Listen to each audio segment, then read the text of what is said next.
Hello, everybody from beautiful Daytona Beach, where, by the way, it is not so sunny. I just checked the temperature. It's about 55. It's about 55 degrees out here in beautiful Daytona Beach. Not a little overcast, slightly breezy, which makes for a cool day, but it's still a good day because we're in Florida.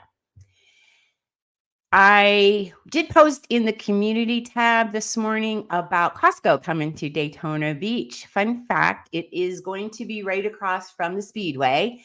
And supposedly it's the only Costco with the outside with a different design. It has the little checkerboard design. Go ahead after this live stream, or if you're watching the replay, check out in the community tab. I put a little picture of what it's supposed to look like. I really need to get by there and see how it's coming along. It's over in One Daytona, if you're familiar with Daytona Beach, which again is right across from the racetrack. I swear I've been a hermit lately. I hardly go out anymore. If I head over there, I'll try and get a good photo of it. For you Costco fans, I'm excited about it. I have a BJ's wholesale membership and a Sam's Club membership. I live alone. I really don't need 2 memberships, let alone 3, but I do plan on getting the Costco one. And then throughout the year, I'll decide which one I like the best and keep or whatever. But I think I'm going to like Costco.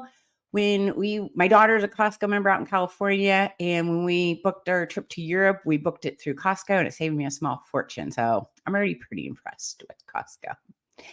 But anyways, let's see. So the weather's a little cold. I am leaving later today. One of my sellers bought and moved into their new home, and they're having a little housewarming party. I'm super excited to go see that.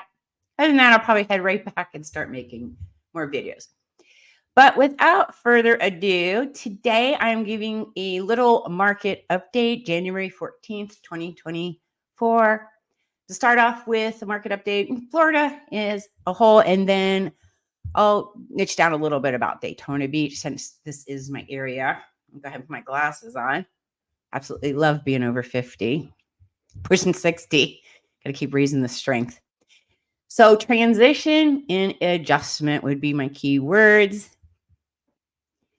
Oh, by the way, also feel free to comment. If you have any questions, I'll go ahead and check them out as well. Just go ahead and put them in the chat. If you're watching the replay again, go ahead and comment below the video and I will respond as soon as I can. So I'm going to take that off. So some of the key trends for right now is stabilization with slower growth. Now the market is still remaining strong. We're not like we were where prices were skyrocketing hugely. I think we all can kind of feel that. It has significantly slowed down. It's strong, but it has slowed down. We're far cry from those double digits we've seen in the past. Shifting dynamics. So with the higher mortgage rates and interest costs, they're a big concern for buyers. This, coupled with increasing inventory levels, which I'll go over a little more about how long they're staying on the market, this could shift the power balance towards a buyer's market. In other words, right now, so sellers, it's going to shift to a buyer's market where the buyers will have plenty of inventory to choose from, the lower interest rate. Now, there's pros and cons to that.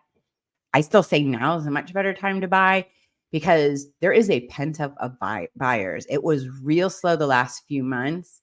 Once those interest rates drop and some of the home prices drop because they've been staying on the market longer, so the sellers are going to want to stand out from the others or the ones that have to sell, or maybe they have a lot of days on market. We can usually get a better deal. You're going to be competing with a lot more buyers. If you go in now and try and make a deal, you have a much better chance of getting a great deal before everybody else is trying to do it. And like I said, while it's still a seller's market, sellers must price their homes competitively to attract offers right now. I really believe all this is going to change. So sellers, if you want to sell, price it competitively. Don't try and test the market.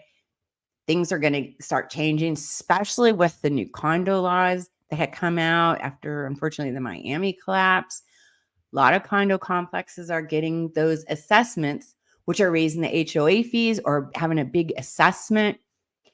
And so it's pricing some of these home sellers out and they just can't afford it. Our complex went from 570 to 780, for example.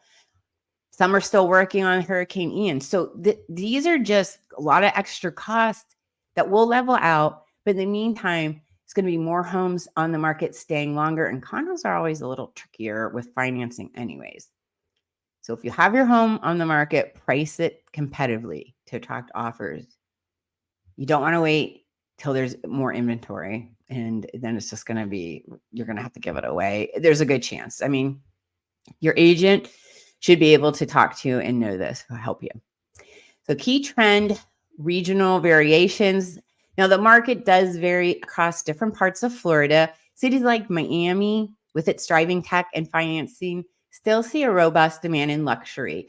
And they're often driven by cash buyers. It's just a little bit different than say, well, up here in affordable areas compared to Miami, like Orlando and the greater Daytona Beach area, we are experiencing slower growth, but we are still maintaining a steady demand. So it can vary, obviously, from Miami to Central Florida. Key factors to watch. I know probably most of us, if not all of us, are keeping an eye on the mortgage rates. Any further decrease in the mortgage rates could reignite buyers' enthusiasm, plus the pent up of buyers that have been waiting to buy and increase the market activity. And as the inventory levels rise, it could put downward pressure on prices and offer buyers more choices. So you can buy now and try real hard to get a great deal, or wait till those rates drop. And I think with all the buyers that have been waiting, you'll be competing a bunch with some other buyers. So overall, the Florida real estate market is expected to be more balanced and predictable than the roller coaster ride of the recent years. Boy, I'm telling you, it's been a crazy roller coaster ride, has it not? For buyers, it's a good time to be patient and negotiate. I'm not saying I'm not saying wait. I'm saying be patient and negotiate. While sellers may need to adjust their expectations with regards to pricing and the speed of the sale. I'm seeing plenty of homes that are still way overpriced. And I know that's why they're not selling. And now days on market really does hurt you. Your best shot of selling your property for top dollar is the first few days. You got to hit that market strong. I do everything I can for my listings. I try to convince the seller to price it to sell. I do tons of advertising, open houses, postcard mail outs, social media, everything. That is because that's when the most eyeballs are going to be on that property. Anybody waiting for a new property come up in that particular area is going to come jump on it. And if you can't capture them then, it's going to be real hard to get them later, or you're going to give the property away. So sellers, please listen up. Pricing is super crucial right now. The market, I feel, is really going to start to change. Daytona Beach, overall, it's moderately competitive market. Okay, so yeah, in December, the median price was $285,000. It was almost a 10% increase from the previous year. However, it is expected to slow down in 2024. We don't expect to see quite that huge of an increase, again, because we think it's going to switch to a buyer's market. Anything could happen. It is an election year also. So yeah, the number of homes in December. So yeah, I do this update from the previous month. So this is mid-January. So this is in December, we had 467 homes in the Daytona MLS. It was up a little over 5% from the previous month. And this gives buyers more options, potentially weakening sellers' negotiating power. Right? Because more homes on the market, less, the buyers have more choices now.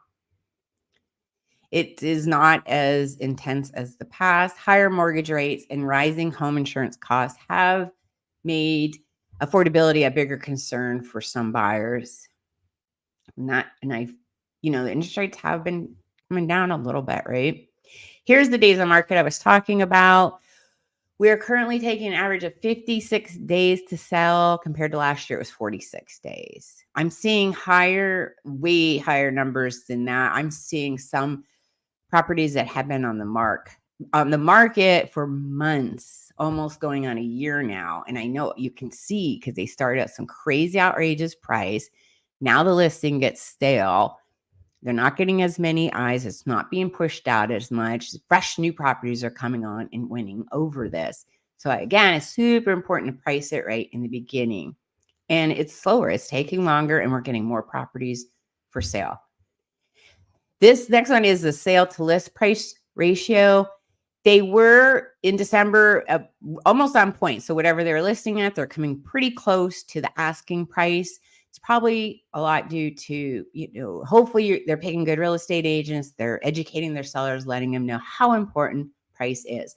But however, with the rising inventory, this ratio might dip slightly in the coming months, meaning that sellers may have to lower their prices quite a bit to get them moving.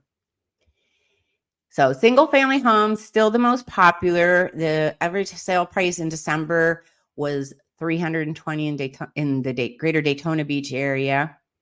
Condos are a little more affordable at $236, but you need to consider the HOA fees and with the rising costs. And so if you are going to purchase a condo, you can get usually a really good deal right now because some of the sellers have been being priced out with the rising rates. You can usually come in a little better. And if the interest rate is still a little high, you can always refinance. And I just wanted to touch a little bit on the luxury market. It's relatively small, but still remains active. Homes above 1 million are often located in our waterfront communities or offer really unique amenities. Overall, the Daytona Beach real estate market is entering phase of moderation in 2024. While still attractive for buyers and investors, it's important to be aware of the changing dynamics and conduct before making any decisions. Of course, if you're looking to move or relocate in the greater Daytona Beach area, I'm always happy to help. I also hope this update was helpful for you as well. Hey, Mark. Good morning. Hey, this is one of my up north friends. Hopefully it's not too snowy down there. I don't know if you caught the beginning. I had mentioned it's 55 here, but it's overcast. It was sprinkling and a little breezy, but no snow. So anyways, I hope this was helpful. If you have any further questions or would like more information on a specific aspect of Daytona Beach market or Florida in general, please don't hesitate to ask. And of course, if you're looking to move or relocate to the greater Daytona Beach area, go ahead and give me a call, send me a text, shoot me an email. No, I got your back. Not a lot of snow, but freezing. Come on down, Mark. Anybody that's too cold, too freezing, come on down. It's still beautiful and still a great affordable time to buy in the greater Daytona Beach area. Well, if that's it, everyone, I hope you all have a wonderful Sunday. Go ahead and also, if you like, comment below if you'd like to see more lives and if there's a specific topic you would like to hear from me about, I'm more than happy to do it. Talk to you all soon. Make it a good one.